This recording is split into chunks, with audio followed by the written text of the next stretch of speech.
Hi, my name is Marietta Mahani, and this week's Aqua tip, we're using the noodle, and we're going to use the noodle and do cross-country ski. Now, a range of motion that our participants don't do very much of but would like to do more of is things behind the back. You know, it can be very hard to put on a bra or pull a top down if you can't get your arms back. And we don't do a lot of stuff behind the body in comparison to what we do in front of the body in an aqua class. So here's a way you can use the noodle to get a bit more of that work behind the body that might also inspire some creativity. All right, so the noodle is going to go behind the body, and I'm going to hold on to the ends. Now, we're going to start by bringing the ends of the noodle together. So this is something that I know all of you have done, but let's talk technique.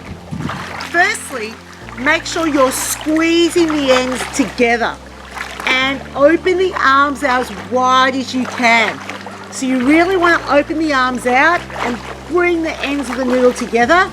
I always encourage them to look up and forwards. Now we're going to add some legs. So we're going to add some cross-country ski legs. Now what you don't want is this. Oops, sorry, not that. But hanging on to the noodle and going big and slow and big and slow.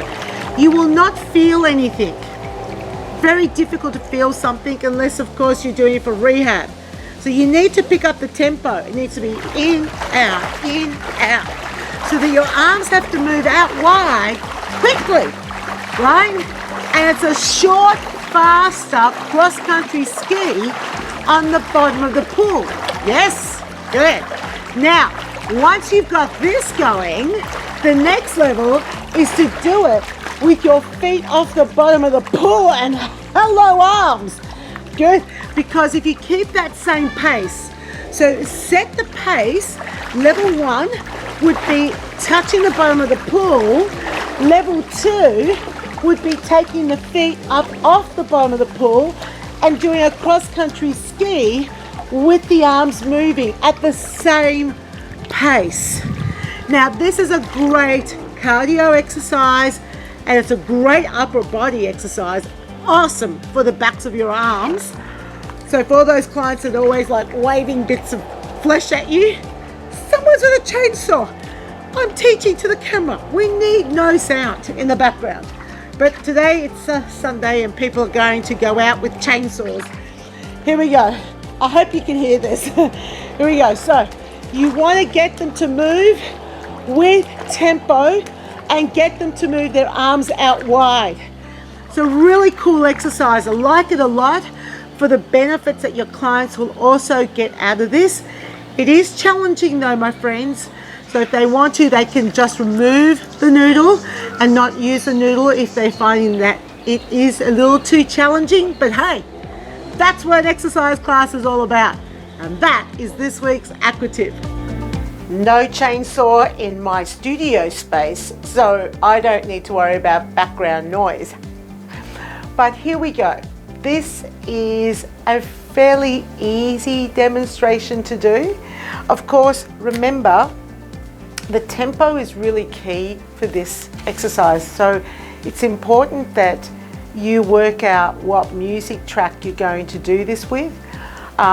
Is 130 beats per minute the appropriate speed? Well, it depends on the fitness level and of your clients.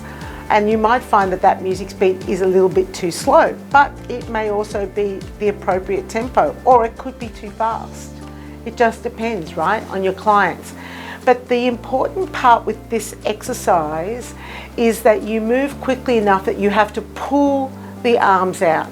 Now, why is that a point to make? Well, because the arms will float out anyway, because the noodle will want to come to the surface. So for the intensity part, it's not just about squeezing the noodle together.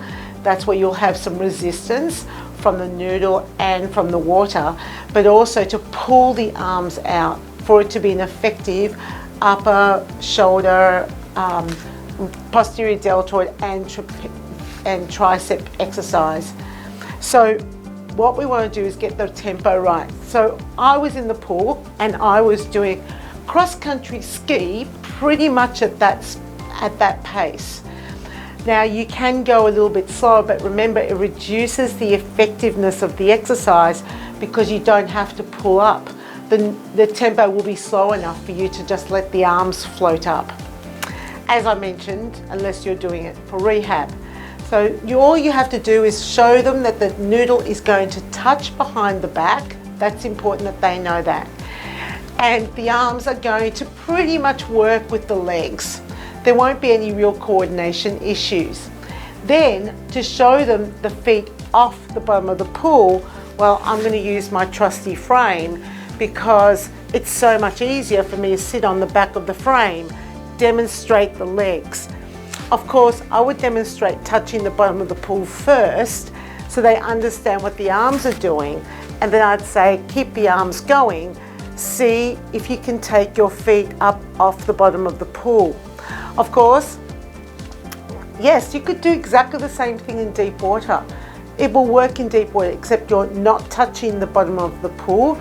Your legs are straight down and your arms are going in and out. And then of course, if they want to go for the longer stride, then get them to bend their knees and really extend the legs out. So this exercise will work in all depths. Just whenever you're doing a cross-country ski in suspended, always emphasize the leg behind you more. What happens with a lot of people is their leg stops just below their body and they kick to the front. You can see that very clearly if you look at your class side on. Make sure that they're extending the leg all the way back. So as an instructor, emphasize that point. Cool little exercise to do for the upper body. It's very functional, and that is this week's Aqua tip.